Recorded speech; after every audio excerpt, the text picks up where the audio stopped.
దేవునికి మహిమ కలుగునుగాక. హల్లెలూయా. మన పాపములకు ప్రాయశ్చిత్తము ప్రభు చేయాలంటే మనం ఏం చేయాలో కొన్ని మాటలు టూకీగా చెప్తాను. చదవండి త్వరగా చదవండి. సంఖ్యాకాండం 16వ అధ్యాయము 46-47 వాక్యం. అప్పుడు మోషే నీవు ధూపార్తిని తీసుకొని బలిపీఠము యొక్క నిప్పులతో నింపి ధూపము వేసి వేగముగా సమాజము యొద్దకు వెళ్ళి వారి నిమిత్తము ప్రాయశ్చిత్తము చేయు. ఇశ్రాయేలీయుల ప్రజల నిమిత్తం ప్రాయశ్చిత్తము చేయము. ఈ రోజున నా ప్రియమైన దేవుని బిడ్డ, నీలో ఉన్న నీ పాపమునకు ప్రాయశ్చిత్తం కలగాలి. అలా కలగాలంటే నీవు కూడా ఏం చేయాలి? ధూపము వేయాలి. ఏం చేయాలి? ధూపం వేయడం అంటే ఏంది? చెప్పబడలే దాని గురించి, సులభంగా చెప్పగలుగుతారు. ఏంది? ప్రార్థన. నువ్వెంత ప్రార్థన చేయగలుగుతావో, ఆ ప్రార్థనలో ఇంకా బలమైన ప్రార్థన అంటే కన్నీళ్లు విడిచి ఎంతగా నువ్వు ప్రార్థన చేయగలుగుతావో దేవుని బిడ్డ, నిశ్చయముగా నీ ప్రార్థన వలననే నీ పాపములకు ఏమో కలుగుతుందంటే ప్రాయశ్చిత్తం కలుగుతుంది. ఊరకనే ప్రభా నేను పాపం చేశాను నన్ను క్షమించు అని అడిగితే కాదు. ఈ మధ్యాహ్న కాల సమయమందు నువ్వు కన్నీళ్లు విడిచి ప్రార్థన చేయాలి. నీ ప్రార్థనను చూసి ప్రభు కనికరించాలి. చూడండి, పాపాత్మురాలైన స్త్రీ యేసు ప్రభు పాదాల మీద పడి కన్నీళ్లు విడిచి రోధించింది. అందుకే ఆమె పాపములకు ప్రాయశ్చిత్తము కలిగి క్షమాపణ పొందింది. ఈ రోజున దేవుని బిడ్డ, నీ పాపములకు కూడా నీవు ప్రాయశ్చిత్తము పొందాలంటే వాటి నిమిత్తమును ప్రార్థన చేయి. క్షమించమని ప్రార్థన చేయి. మన్నించమని ప్రభు పాదాలు పట్టుకుని గోచారు అడుగో. అప్పుడు నీ పాపములు క్షమించబడతాయి. మరొక మాట కూడా చెప్తాను, చూడండి ఎలాగ ప్రాయశ్చిత్తం కలుగుతుందో.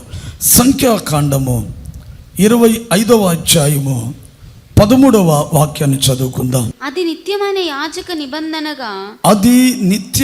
యాజక నిబంధనగా అతనికిని అతని సంతానమునకును కలిగి ఉండును. ఏలయనగా అతడు తన దేవుని విషయమందు ఆసక్తి గలవాడై ఇశ్రాయేలీయుల నిమిత్తము ప్రాయశ్చిత్తము చేసెను. హల్లెలూయా. ఇశ్రాయేలీయుల ప్రజలు అన్యజనులతో కలిసి సాంగత్యం చేస్తున్నారు. ఆ విషయము మోషే దగ్గరకు వచ్చినప్పుడు దానిని గురించి మోషే ఇంకా పెద్దలు కూర్చొని మాట్లాడుతున్న దాన్ని అలా కలుసుకున్న వారికి తగిన శిక్ష విధించమని యెహోవా మోషేకు ఆజ్ఞాపించినప్పుడు దాని విషయమై చర్చ జరుగుతూ ఉంది. అంతలోపల ఒక ఇశ్రాయేలీయుడు ఏం చేశాడంటే ఒక మిద్యాను స్త్రీని తీసుకుని వెళ్ళి తన గుడారములోనికి తీసుకువెళ్ళి ఆమెతో సైనిస్తూ ఉన్నాడు. అందరూ ఆశ్చర్యపోయారు. ఏంట్రా వీళ్ళు అన్యజనులతో కలిశారు, యెహోవా దగ్గర నుంచి శిక్ష ఉందని దాని గురించి మాట్లాడుతుంటే ఇతడు మరలా అన్యజనురాలని ఒక స్త్రీని తీసుకొని వచ్చి ఆయన సైనిస్తున్నాడని మాట్లాడుకుంటున్నప్పుడు ఈ ఫినెహాస్ ఏం చేశాడంటే ఒక ఈటిని తీసుకువెళ్ళి ఆ గుడారములోనికి వెళ్ళి ఆ ఇద్దరిని ఒక్క ఏటుతో పొడిచి అక్కడికక్కడికి వాళ్ళని చంపి ఇశ్రాయేలీయులకు ప్రాయశ్చిత్తము చేశాడు. ఆమేన్. హల్లెలూయా. హల్లెలూయా. అంటే ప్రాయశ్చిత్తము చేయడానికి ఫినెహాస్ ఏం చేశాడు? ఇశ్రాయేలీయులను మరియు అక్కడ ఉన్నటువంటి మిద్యాను స్త్రీని ఇద్దరిని ఏం చేశాడు? చెప్పాలి, గట్టిగా నోరు తెరిచి చెప్పాలి. చంపినందువల్ల ప్రాయశ్చిత్తం కలిగింది. ఇప్పుడు దేవుని బిడ్డ, నీ పాపములకు ప్రాయశ్చిత్తము కలగాలంటే ఈ మధ్యాహ్నం కాలం నీవు కూడా ఏం చెయ్యాలి? చెప్పాలి, చంపాలా. దేవునికి స్తోత్రం కలుగునుగాక. నీలో ఆత్మకు విరోధముగా ప్రేరేపించబడుతున్న ప్రతి హేయమైన కార్యాన్ని బ్రతకనివ్వకూడదు. అది ఆ పాపం బ్రతికిందంటే నువ్వు చస్తావు దేవుని బిడ్డ. అందుకే ఆత్మకు విరోధముగా నీలో ఆపేక్షించబడే ప్రతి హేయమైన కార్యాన్ని నువ్వేం చేయాలంటే ఈ రోజున చంపితేనే నీకు ప్రాయశ్చిత్తం కలుగుతుంది. అయితే దేనిని చంపాలి? చదవండి ఒక మాట. కొలస్సీలకు రాసిన పత్రిక 3వ అధ్యాయము 5వ వాక్యం చదవండి. కావున భూమి మీదనున్న మీ అవయవములను అనగా జారత్వమును అపవిత్రతను కామాతురతను దురాశను విగ్రహారాధనైన అదిగో వీటిని మనం చంపాల్సింది. దేవుని బిడ్డ, ఈ కార్యాలే నిన్ను నిత్య నరకాగ్నిలోనికి ఇడ్చుకు వెళ్తాయి. ఈ అపవిత్రమైన కార్యాలే ఏమేమంటవి? కాముకత్వము, అపవిత్రత, జారత్వము, దురాశ, విగ్రహారాధన, ధనాపేక్ష. వీటిని నువ్వేం చేయాలంటే ఈ రోజున దేవుని బిడ్డ చంపాలి. వాటిని చంపితేనే నీ పాపములకు ప్రాయశ్చిత్తం కలుగుతుంది. దేవునికి మహిమ కలుగునుగాక. ఆమేన్, హల్లెలూయా. అయితే నువ్వు చంపుతున్నావా? దురాశ, విగ్రహారాధన, ధనాపేక్ష, అపవిత్రత, కామాతురము. దేవుని బిడ్డ, ఇవన్నీ శరీర సంబంధమైన కార్యాలు. వాటిని నువ్వేం చేయాలంటే ఈ రోజున చంపాలి. చంపితేనే నీ పాపములకు ప్రాయశ్చిత్తం కలుగుతుంది. లేకపోతే నీ పాపములు అలాగనే నిలిచి ఉండిపోతాయి. ఈ రోజున వాటిని నువ్వేం చేయాలంటే చంపివేసేయాలి. దేవునికి మహిమ కలుగునుగాక. ఎలా చంపాలి? ఉపవాస ప్రార్థనలతో. ఉపవాసం ఉండి దేవుని బిడ్డ ప్రార్థించి ప్రార్థన ద్వారా నువ్వు వాటిని ఏం చేయాలంటే చంపివేయాలి. అప్పుడు నీ పాపములకు ప్రాయశ్చిత్తం కలుగుతుంది. ఏ ఒక్కదానిని చంపకుండా కానీ వదిలేవంటే అది పిల్లలు పెడుతుంది. అది మహావృక్షంగా మారిపోతుంది. చివరికి నీ జీవితాన్ని అటు ఇటు ఊపి తొలగించి నిన్ను పడద్రోసేస్తుంది.